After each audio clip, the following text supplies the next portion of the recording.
The Poem of the Man God. The Third Year of the Public Life. Chapter 420. Consider yourselves unprofitable servants. 24th of April, 1946. The gravel bed is white in the moonless but very clear night, as thousands of large, unusually large stars are shining in the eastern sky. It is not an intense light like moonlight, but it is already a pleasant phosphorescence, which enables those whose eyes are accustomed to darkness to see where they walk and what is around them. Here, on the right-hand side of the wayfarers who are going up northwards along the river, the mild starlight shows the vegetable border made by canebrakes, willows, and then by tall trees. And as the light is faint, they look like a compact, continuous wall, without any interruption, impossible to penetrate, with a gap where a stream or torrent bed, completely dry, draws a white line that runs eastwards, and disappears at the first curve of the tiny tributary, now dried up. On the left-hand side, instead, the travellers discern the glittering waters that flow down towards the Dead Sea, grumbling, sighing, rustling, quiet and serene. And between the shining line of the blue indigo waters, in the night, and in the dark, opaque mass of grass, bushes and trees, the clear strip of the gravel bed, in places wider, in others narrower, is now and again interrupted by tiny ponds, remainders of previous floods, with still a little water which is slowly absorbed by the soil, and in which there are still some tufts of green grass, which elsewhere is dried up in the gravel bed, parched in the hours of sunshine. The apostles are compelled by those tiny pools or by tangles of dry bulrushes, as dangerous as blades for their feet half naked in sandals, to part now and again, and then join again in a group round the Master, who is proceeding with vigorous strides, always solemn, silent most of the time, with his eyes raised to the stars rather than bent to the ground.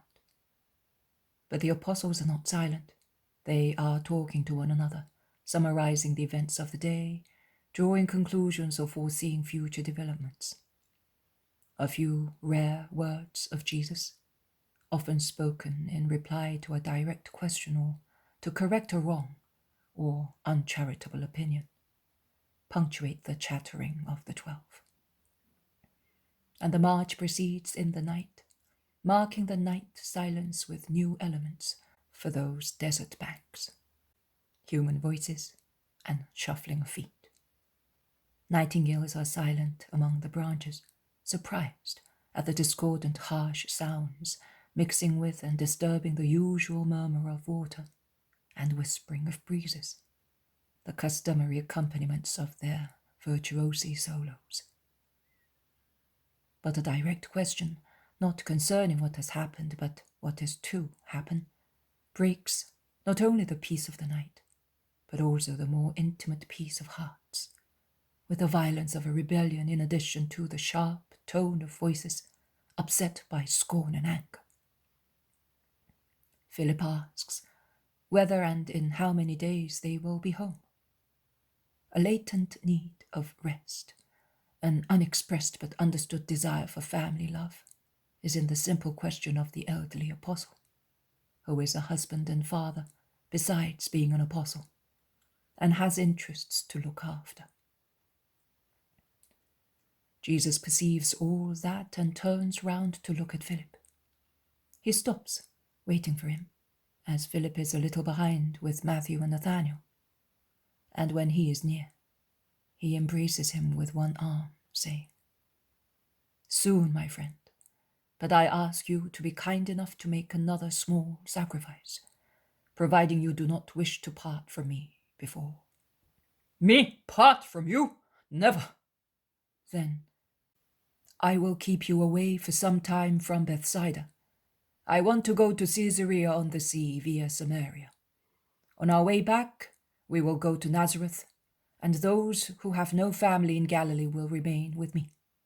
Then, after some time, I will join you at Capernaum, and I will evangelize you there to make you even more capable. But if you think that your presence at Bethsaida is necessary, you may go, Philip. We shall meet there."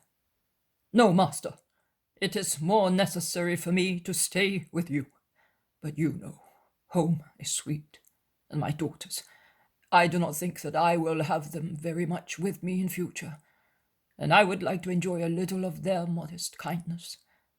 And if I have to choose between them and you, I choose you, and for many reasons," ends Philip with a sigh. "And you are doing the right thing, my friend, because I will be taken away from you before your daughters." "Oh, Master," says grievously the apostle. "It is so, Philip," concludes Jesus, kissing the temple of the apostle. Judas Iscariot, who has been grumbling between his teeth since Jesus mentioned Caesarea, raises his voice as if the kiss given to Philip has made him lose control of his actions.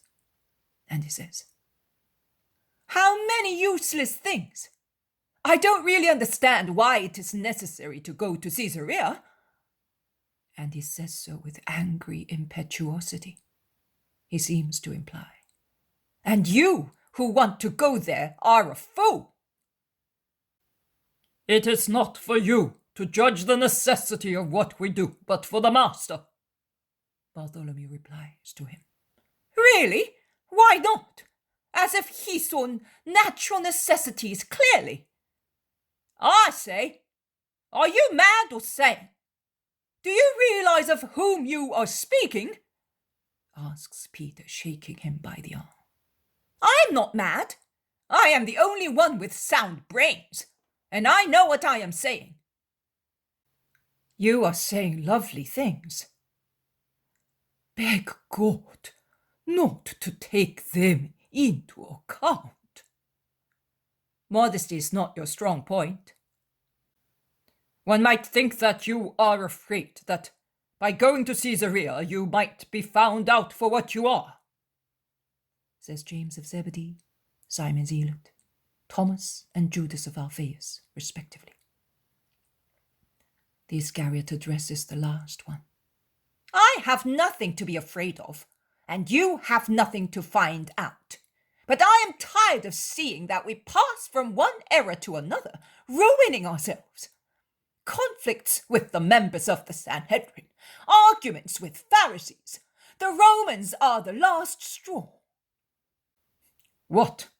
Less than 2 months ago you were overjoyed. You were full of confidence. You were everything because Claudia was your friend," remarks Bartholomew ironically, who, being the most uncompromising, is the one who does not rebel against contacts with the Romans, only out of obedience to the Master.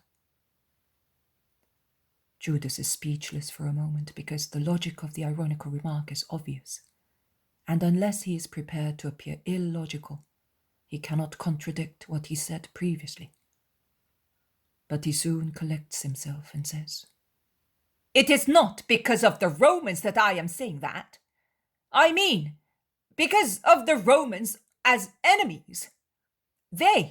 After all, there are only 4 Roman ladies, 4, 5, 6 at most. They promise to help us, and they will.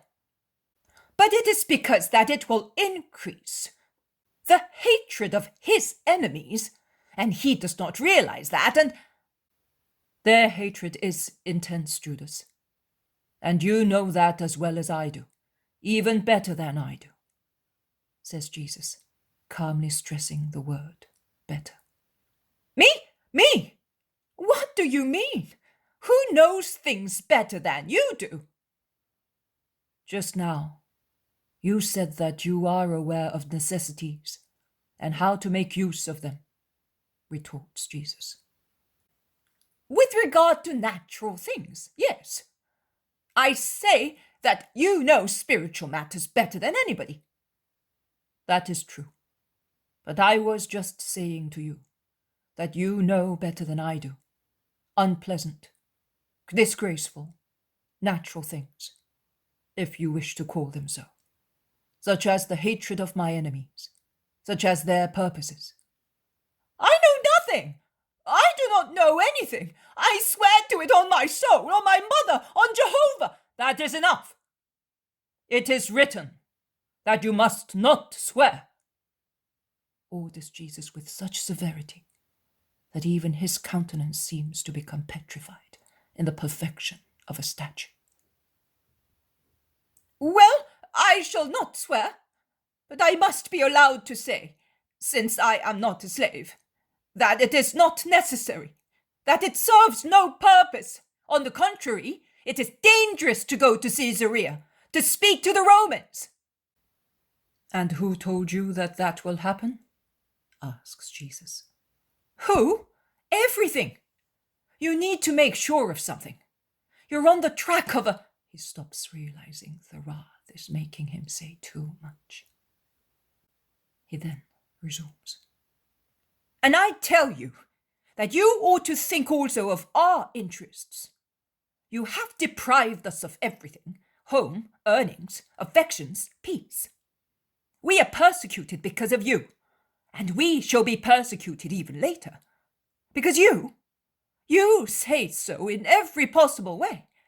We'll go away one fine day, but we are staying.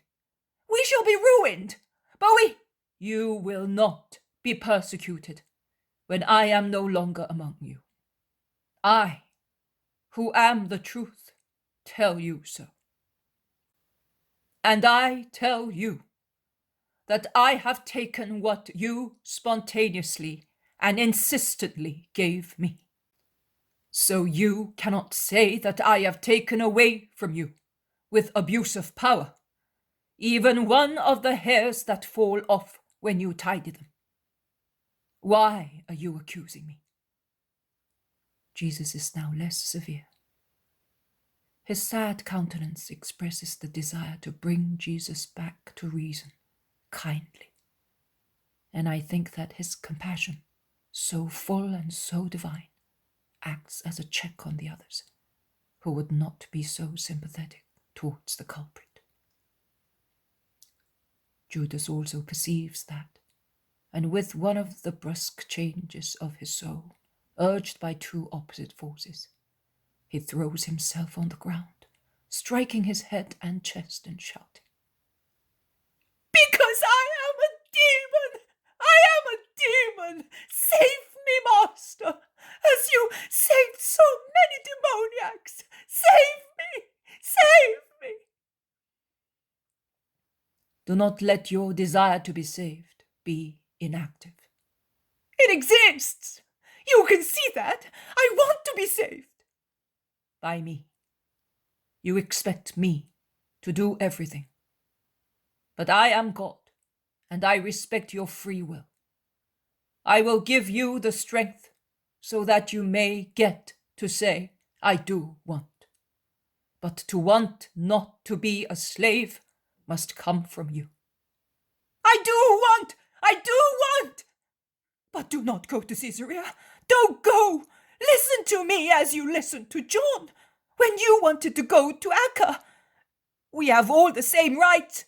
We all serve you in the same manner. You are obliged to satisfy us for what we do. Treat me as you treat John. I want it. What difference is there between him and me? The soul is different. My brother would never have spoken as you did. My brother does not... Be silent, James. I will speak to everybody.